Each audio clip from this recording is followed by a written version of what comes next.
নমস্কার বন্ধুরা, আর জি কুকিং চ্যানেলে আপনাদের সবাইকে স্বাগত। আজকে নিয়ে হাজির হয়ে গেলাম এই তপ্ত গরমে এরকম ঠান্ডা ঠান্ডা একটা ডেজার্ট থাকলে কিন্তু শরীর মন দুটোই ভালো হয়ে যায়, আর খেতে তো হয় স্বাদে অসাধারণ। তো চলুন শুরু করা যাক। আমি একটা প্লেটের মধ্যে এক বাটি সাবুদানা নিয়ে নিলাম। এখানে ওজন হিসাবে 200 গ্রাম সাবু আছে। সামান্য একটু লবণ দিয়ে দিলাম। লবণটা খুব ভালো করে মিশিয়ে নেব। আমি এখানে ছোট সাবুদানাটা ব্যবহার করেছি। এখন অল্প অল্প জল দিয়ে সাবুটাকে ভিজিয়ে দেব। সাবুটাকে এমনভাবে ভেজাতে হবে যাতে সাবুটা বেশ নরম হয়ে যায়, আবার এক্সট্রা জল না থাকে। সেইভাবে অল্প অল্প জল দিয়ে সাবুটাকে মাখিয়ে এইভাবে ভিজিয়ে রেখে দেব আমি 20 মিনিট। 20 মিনিট পর আমি ফিরে আসছি। 20 মিনিট পর সাবুটা বেশ নরম হয়ে গেছে। দেখুন, হাত দিয়ে চাপ দিলে ভেঙে যাচ্ছে। এখন এই সাবুটাকে হাত দিয়ে ভালো করে মাখিয়ে নিতে হবে যাতে সাবুগুলো ভালোভাবে মাখানো হয়ে যায়। একটু হাত দিয়ে ডলে ডলে মাখতে হবে। দেখুন, একটা ডো ফর্মে চলে এসছে। খুব ভালো করে মেখে নিয়েছি। এখন হাতটা পরিষ্কার করে হাতে একটু সাদা তেল মেখে নিয়েছি। এখন এখান থেকে অল্প অল্প পরিমাণে নেব আর ছোট ছোট বলের আকারে করে নেব। আমি গোল গোল বল তৈরি করছি, আপনারা চ্যাপ্টা বা যে কোনো আকৃতির কিন্তু করতে পারেন। দেখুন, একটা বল আমার রেডি হয়ে গেল। আমি ছোট ছোট করে করছি, আপনারা চাইলে বড় করেও করতে পারেন। ছোট বড় সেটা আপনাদের খুশি।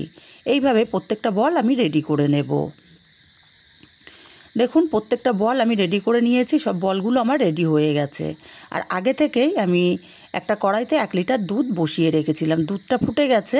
এখন এখানে 2টো থেতো করা এলাচ দিয়ে দিলাম, আর এলাচটা দিয়ে ভালো করে দুধটা নাড়াচাড়া করে দিলাম। এবার এখানে দিয়ে দেব সাবুর বলগুলো।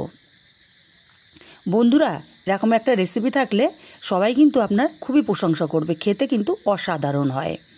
সাবুর বলগুলো সব দিয়ে এবার ভালো করে নাড়াচাড়া করে মিশিয়ে আমি 5 মিনিট সাবুর বলগুলো ফুটিয়ে নেব। দেখুন, একটা জিনিস খেয়াল করুন, সাবুর বলগুলো যখন দিলাম তখন দুধের নিচে রয়েছে, দেখা যাচ্ছে না। 5 মিনিট রান্না করে নেওয়ার পরে দেখুন সাবুর বলগুলো কতটা স্বচ্ছ হয়ে গেছে। আমার লাইট আমি বোঝাতে পারছি না, একদম সাদা চকচক করছে কাচের মতো। এইভাবে আমি 5 মিনিট ফুটিয়ে নিয়েছি। এখন এখানে মিষ্টি দিয়ে দেব আমি চিনি। চিনিটা কম বেশি আপনারা করতে পারেন। আর 1 চিমটি লবণ দিয়ে দিলাম। যে কোনো মিষ্টি জিনিসে একটু লবণ দিলে স্বাদটা ব্যালেন্স হয়।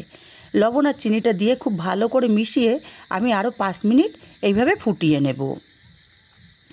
আরও 5 মিনিট ফুটিয়ে নিয়েছি। দেখুন, সাবুর বলগুলো একদম সব ওপরে উঠে গেছে, মানে পারফেক্টভাবে সেদ্ধ হয়ে গেছে। এখন গ্যাসটাকে অফ করে আমি ঠান্ডা করে নেব। আমি ফ্রিজে রেখে 1 ঘন্টা ঠান্ডা করে নিয়েছি। আর এরকম ঠান্ডা ঠান্ডা খেতে কিন্তু অসাধারণ লাগে। রেসিপিটা কেমন লাগলো কমেন্ট করে জানাতে ভুলবেন না।